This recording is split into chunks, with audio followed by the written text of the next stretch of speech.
Hey there. Some of you watching this video may be single and you're dating, or you've been in a relationship and the time has come when the relationship ended for whatever reason. I'll be talking about that, how to do that in a good way, and you're ready to date again. So one of the things that's very important about dating has nothing to do with the other person. It has to do with you and how honest can you be with yourself. So first and foremost, before you start dating, you need to know, what are you looking for? Are you enjoying being single? Are you looking to date a few different people? Because like learning to dance, you might go to a Western to learn Western dancing, or if you want to learn ballroom, you're going to go to somebody else. If it's the salsa or the cha-cha. So just like you might have different dance teachers, any person that you are dating becomes really a beautiful teacher for you to learn more about yourself. So what is it you're looking for? Would you like a monogamous relationship? Are you ready to settle and find that one special person? But even in those feelings, are you looking for marriage? Are you looking for children? Would you like to be married like within the next 5 years? You're not in a rush, but that is your eventual intent. Or it's sooner, 2 years, you would like to find someone and kind of settle in and start building a relationship together. So these things you need to know about yourself, because you will be sharing them with a potential partner. Now, are you interested in having children? Would you be okay if the woman or man that you're connecting to does not want to have children? Because if that's their truth and your truth is you want to have children, have a cup of coffee with them, enjoy the conversation, say thank you very much, but we're not a match. So it's very important that you are very clear and honest with yourself. Because of our culture, we have been taught there's only one type of relationship that is a correct relationship. Either you are dating somebody and it's monogamous, leading toward a monogamous ongoing relationship that will lead to marriage, or you're single and you're only dating one person, which is monogamous. This doesn't make any sense. Dating is something we do to learn and to meet different people and to find individuals who have similarities of our own. So I suggest, no matter what side of the spectrum you're on with the dating, that your first couple of dates you're not spending a lot of money. It's not the money that you spend on someone, it's the time that you spend with them. It's the sharing that you do with them. And it's how honest you can be. The more honest you can be, the more transparent you can be. You watch that person. How do they respond to that? Do you see them light up? Do you see them responding in like kind with also being honest with you? So if you know in your heart of hearts that you are monogamous and you are looking for that special one person to settle down with and to have children, it's very important the first or second date. That's right, that soon. Go have a cup of coffee. Don't spend a lot of money. Just have a cup of coffee, give yourself some hours, or go buy some tea, sit on a bench, sit in the park. I know it's kind of hot here in Arizona, so maybe you might take a drive together. The idea is you're getting to know each other and you're sharing first or second date, and you would ask them. Don't just have a monologue. This is a dyad. This is that you're communicating. Ask them, what is it they're looking for? What is it? Where are they at in their life?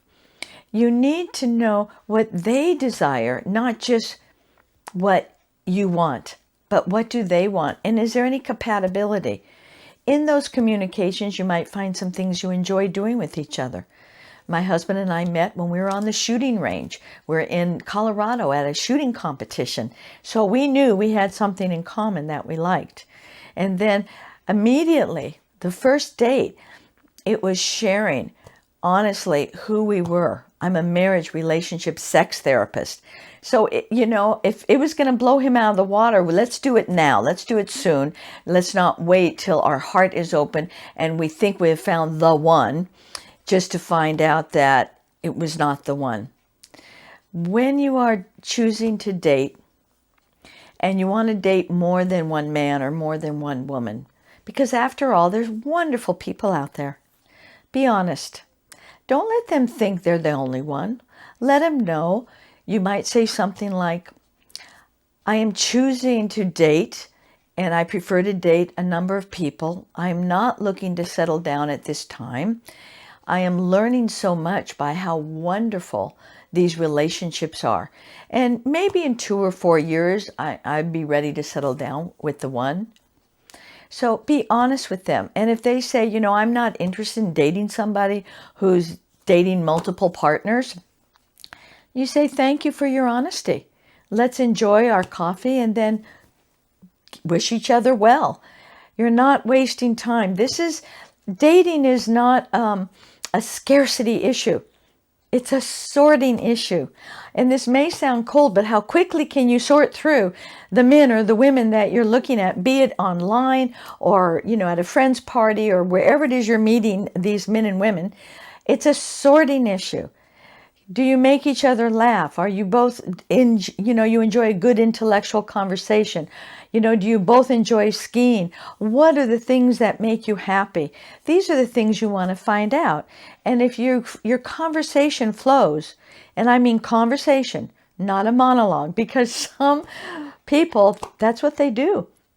And maybe they're nervous. So you might say, you know what? I've learned a lot about you. Are you curious about anything about me? I've done that. And they said, well, if you want to tell me something, that's okay. Well, he's gone. That was not the right answer. So you need to know yourself. You need to know what your boundaries are. So for instance, if you have a list this long of 10 things that you desire in a partner, it will get so narrow, it's going to be difficult for you to find that special someone. If you just have 2 or 3, line in the sand. So one of them for me was I did not want to live with somebody who smoked. That's pretty common nowadays, but it didn't used to be. And when I was a teenager, I smoked. I do not want somebody who smokes. So if they smoked, then other than having a cup of coffee, enjoying and talking, I might say to them, I really want to thank you for this time. I enjoyed talking with you. One of my bottom lines is to be in a relationship with a non-smoker. And I want to honor and respect that you enjoy cigarettes, and that's not a problem. It's just we're not going to move forward from here. So that kind of honesty is so rare, and it is so refreshing. So one of my bottom lines was a non-smoker. The other, which may seem very esoteric, is that I am always growing. I'm evolving. I'm a seeker. So I want the man I'm going to choose to be with to have that same kind of inner drive to become better, a better human being, that they're connected to their soul force energy, meaning they can even talk about spirituality, not necessarily religion, but spirituality and soul force. And they have a drive to become the best they could possibly be in this lifetime. So those were 2 of my bottom lines. And I'm going to kind of tell on myself a little bit, but one of my other bottom lines, and some of you may relate to this, some of you may not, I wanted a man who had a strong sex drive and who also was a good lover. I was willing to teach and share. I wanted a man who already practiced and became a good lover, understanding intimacy, understanding caring, understanding caressing. It wasn't just about below the waist. So even though it's a high sex drive, that sex drive is also it's the gasoline in the engine. It's where we like to go places and do things. What are your bottom lines? That it's a no. That bottom line means I am not interested in going beyond the second cup of coffee with you or the second date with you. Oh, I have one other thing, and especially in this day and age, you might be discovering this because things are so polarized now. It was very important that the man that I wanted to spend the rest of my life with, that we were on the same page politically. Now, for some people, that doesn't matter. And it doesn't matter which side of the road, because we have a free country here. You can choose. I find it very important that we think alike when it comes to politics and certain core values. So I have 4. That's it. You know, how tall he was, the color of his hair, if he was slender or even a little bit overweight. All those things didn't matter. What mattered is, was he a good person, and what I shared with you. So if you are dating and you're looking to find that special one, be sure and tell that person that you're sitting over coffee with, or maybe you're going out to dinner now that restaurants are being opened, and you're going to be honest. And that person will reflect back to you, wow, I have not sat with a person that has been so transparent and so honest. And I would like to explore this more. Or they will say, I respect our differences and thank you for a great evening. I would like to invite you to subscribe to my channel, to like it, to pass it on to your friends. You can also contact me, and you can do that through my facebook.com/talk to Ina. You can also, I have to kind of read some of these because I have quite a few. You can go on my youtube.com channel. That's my name, Ina Malekish. Instagram.com is talk to Ina, and twitter.com is Ina Speaks Simply. So if you remember INA, Ina, you're bound to find me. And the other thing that I would really love to hear from you, what are some topics that you would like for me to share with you about sex, relationship, intimacy, marriage, monogamous marriage, or alternative lifestyles? Because that's my field. Thank you for your time today.